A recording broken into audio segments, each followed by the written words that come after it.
مش في ساعات كده وانت مرتبط بشخص تلاقيه فجأة كده اتغير عليك؟ بيحصل. ويتغير عليك ازاي؟ يتغير عليك ويعاملك معاملة انت مش متوقعها. يعني بعد ما كان فارش لك الارض ورد يحولها لك فجأة بقى لكل الشوك بتاع الورد ده. يا ترى ليه بيعمل معاكوا كده؟ هقول لكم، خليكم معايا. تابعوني على تشانل هبة FM لغز حكايتي. اعزائي المتابعين، اعزائي المشاهدين، اهلا بيكم في حلقة جديدة من لغز حكايتك في تشانل هبة FM. ويلكم. طبعا موضوع النهارده ده بيحصل عند معظمكم. يعني ايه اكون مرتبط بشخص عشان نكون بقدر المستطاع متفاهمين جدا في العلاقة دي، وفجأة تحصل المفاجأة. بايه؟ بان هو اللي فجأة يتغير عليك. ومش بس كده، ده كمان يعاملك زي الغريب. مجنون ده ولا ايه؟ هنا بقى حضرتك بتسأل نفسك دايما اسئلة كلها استفهامية. هو ايه اللي خلاه يعمل معايا كده؟ يا ترى انا زعلته؟ حتى ولو ايه الجديد يعني؟ ما كل الناس في خناقات عادي جدا كل يوم. ده معناه انه يتخلى عني او يسيبني؟ بتقعد تقول لنفسك بقى دايما مبررات عشان تقنع نفسك بيها، وبرضه ما بتقتنعش عشان هو فعلا متغير. احب اطمنك وافوقك في نفس الوقت واقول لك يا صديقي بان سبب تغيره معاك ده هو انت. انت ده اللي هو ازاي يعني؟ افهمك.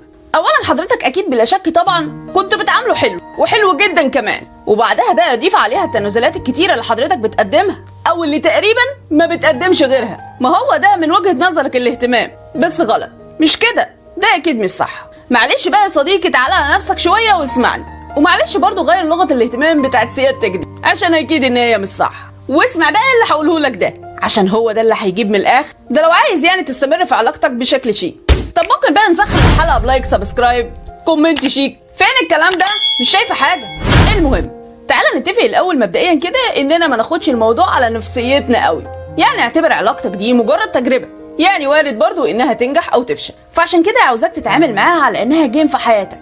شوف انت بقى لو بتلعب بلياردو مثلا، بتكون متحمس ازاي عشان تكسب في اخر الجيم. انا بقى عايزاك تشغل حماسك ده في اي علاقه انت فيها، يعني دايما تحط في بالك ان انت القائد اللي في العلاقه مش اللي قدامك. وغرضي هنا مش انك تسيطر وخلاص، لا، غرضي هنا في الاول وفي الاخر هو الحفاظ على شكل علاقتك او العلاقه نفسها بصفه عامه. ايه بقى اللي ممكن حضرتك تعمله هنا يا صديقي لو اللي انت مرتبط بيه ده اتغير معاك فجاه وبقى يعاملك بطريقه انت مش حاببها؟ اول حاجه لما يعاملك كده بالطريقه اللي مش عاجباك دي، تعامله شبهه. يعني من الاخر عايزاك تعامله بشكل رسمي جدا. يعني ايه؟ يعني تتعامل معاه اكتر من غير مشاعر، يعني تحاول دايما في طريقتك معاه تنفي كل مشاعرك، وده بشكل مؤقت. يعني بلاش بقى كلمات الحب والتفاؤل والغزل والحاجات اللي انتوا بتقولوها لبعض دي. لو انت متعود تقولها له وهو متعود انه يسمعها منك، الغيها. ليه بقول لك كده؟ عشان لو فضلت تعامله بالطريقه الناعمه بتاعتك دي اللي هو متعود عليها منك، في الوقت اللي هو اتغير عليك فيه، ساعتها هيحس بينه وبين نفسه بان معاملته اللي هي مش عاجباك دي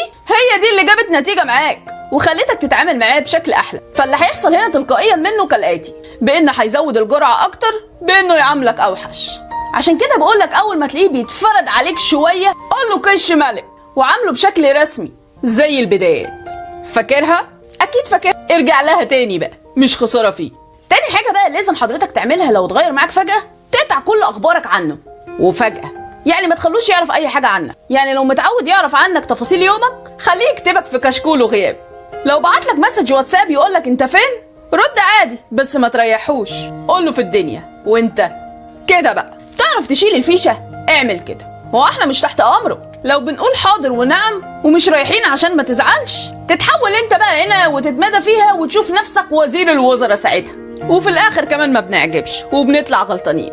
وماله؟ حقك على فكرة انك تكون وزير الوزراء، ما قلناش حاجة. زي ما حقنا برضو نرجعك تاني غريب وما تتشافش. اوعى تنسى دي بقى. المهم هنا لما يلاقي طريقتك معاه اتغيرت ومش زي اللي هو منتظرها منك، هيعرف هنا بكل تأكيد انه هو مقصر معاك، وانه لازم يعيد حساباته مع نفسه ويعدل من نفسه معاك. كمان لازم تعمل معاه حاجه مهمه جدا، وهو لما يتغير معاك ما تاخدش رايه بقى في اي حاجه تهمك. ما تاخدش رايه اصلا. الفتره دي عاوزاك تاخد قراراتك دايما لوحدك من دماغك من غير ما ترجع له. يعني لو عايز تروح مكان معين او تروح اي مكان بصفه عامه، انزل روح من غير ما ترجع له او تقول له زي ما انت كنت متعود. فاكر طبعا، ما تحاولش انك تستأذنه اصلا. خلي ليك دايما بره عن الموضوع ده بقى اصلا شخصيه مستقله وقياديه، وخليه كمان يعرف يحترمها وتجبره على كده بس بالشياكه. يعني مش كل اللي يتقال عليه يبقى مجاب وحاضر ونعم. سيب دايما لنفسك مساحه انك انت اللي تاخد القرارات في حياتك، واخده على كده. وده طبعا من البدايه، ده المفروض. اوعى تفتكر انك عشان ترضيه او حتى ما تزعلهوش انك تعمل له كل اللي هو عايزه. غلط. وتقعد بقى تتنازل كتير عشان ما يسيبكش فوق. ده انت كل ما انت هتتنازل وتعمل اللي هو عايزه اكتر، كل ما هيزهق منك اكتر، لانه هيضمنك. وصل الامور يا صديقي. لازم يعرف كويس انه مش مشتري عربية ولا شقة بالشيء الفلاني عشان يتحكم فيها. هو موجود في حياتك بس مجرد انه يكملها او يشاركك تفاصيلك، زي ما انت برضو موجود في حياته تكملها له. يعني الموضوع مشاركة مش امتلاك، وده عشان محدش يخنق التاني. وعلى فكرة الكلام ده للولاد والبنات، يعني اكيد ما يخصش فئة معينة. فلما حضرتك تستقل بنفسك وبذاتك وتديله امر بانك ليك شخصية زيه، العلاقة هنا ممكن تستمر بسلاسة وبأمان وبنسبة كبيرة على فكرة. فالمهم هنا لما الشخص اللي معاك ده يحس انك بتتجاهل انك تاخد رأيه في حاجة تقريبا كان هو متعود يسمعها منك او تاخد رأيه فيها، يعني هيحس هنا بقى في الوقت ده ان في حاجة غلط، وهيبتدي يراجع نفسه تاني ويعدل، لانه ساعتها هيخاف بكل بساطة انك تروح منه وانك انت اللي تسيبه. اصل بصراحة مش من الطبيعي ابدا ان حد يعاملك بتجاهل وقلة ذوق ومفيش اهتمام تقريبا، وانت تروح برجلك تقدره وتاخد رأيه في حاجة حتى لو كانت تافهة. ما ينفعش. يا رب تكون الرسالة وصلت صح. الخطوة اللي بعدها بقى لما تلاقيه عاملك وحش او يتغير معاك فجأة، اسحب اي اسرار كنت ناوي تقولها له. ليه؟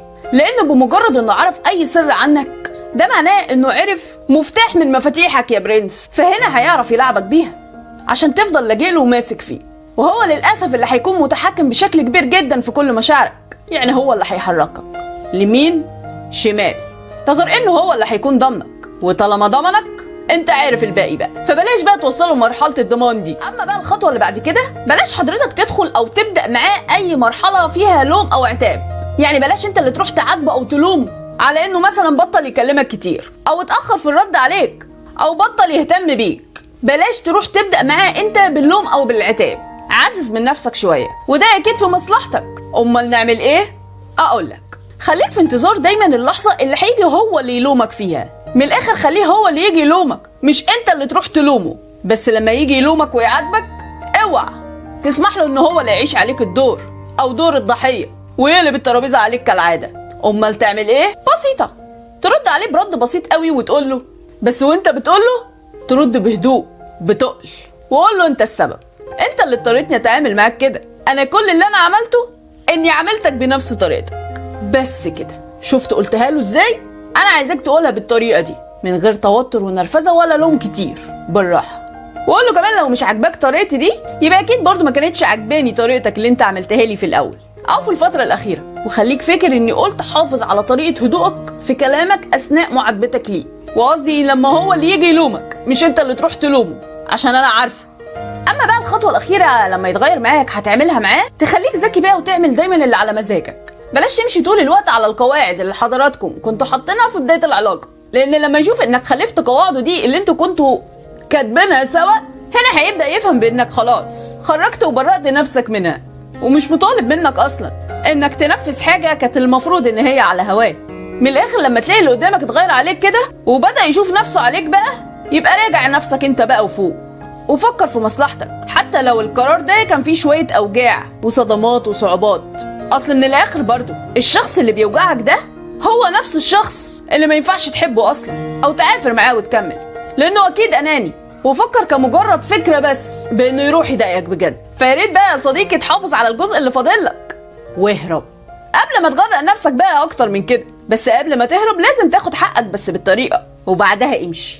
عشان بالمختصر احنا موجودين في حياه بعض عشان نكمل بعض، مش عشان نملك ولا نعلم على بعض.